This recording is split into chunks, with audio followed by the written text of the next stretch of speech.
देश की राजनीति में आहिस्ता आहिस्ता 2024 के आम चुनाव की तैयारियां जोर पकड़ती दिख रही हैं। देश में केंद्रीय सत्ता के उस चुनावी मुकाबले में अब 15 महीने से भी कम का वक्त बचा है।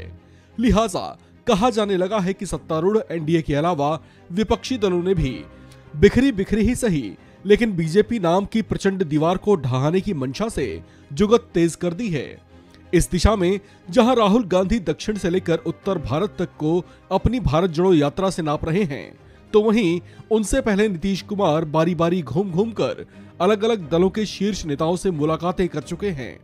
जबकि उनसे भी पहले पश्चिम बंगाल की मुख्यमंत्री ममता बनर्जी विपक्षी एकता को मजबूत करने और सबको संगठित करने की मंशा से अपने स्तर का अभियान चला चुकी हैं। वो बात और है कि ये कोशिशें हाल फिलहाल उस तरह से परवान चढ़ती नहीं दिखी जिससे 2024 के चुनाव में एनडीए को कड़ी टक्कर दे पाने लायक ताकत पैदा हुई हो। खैर, इन सब तरह की चर्चाओं के बीच दुनिया के जाने माने अर्थशास्त्री और नोबेल पुरस्कार विजेता अमर्त्य सेन ने ममता बनर्जी को लेकर अपना एक बड़ा बयान दिया है। अमर्त्य सेन बुद्धिजीवियों में वो शख्सियत माने जाते हैं जिनकी बातों पर गंभीरता से विचार किया जाता है। उन्होंने पश्चिम बंगाल की मुख्यमंत्री और टीएमसी सुप्रीमो ममता बनर्जी को लेकर दिए अपने बयान में कहा कि उनमें भारत का अगला प्रधानमंत्री बनने की क्षमता है।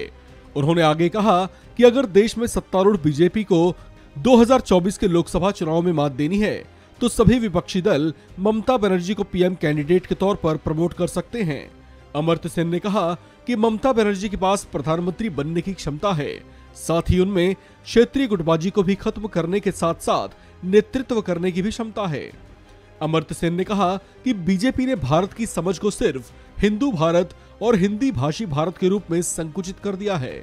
ऐसे में भी अगर आज देश में बीजेपी का कोई विकल्प नहीं है तो ये दुख की बात होगी। साथ ही उन्होंने ये भी कहा कि अगर पुरानी पार्टी शक्तिशाली दिखती है तो उसके पास कई तरह की कमजोरी भी है।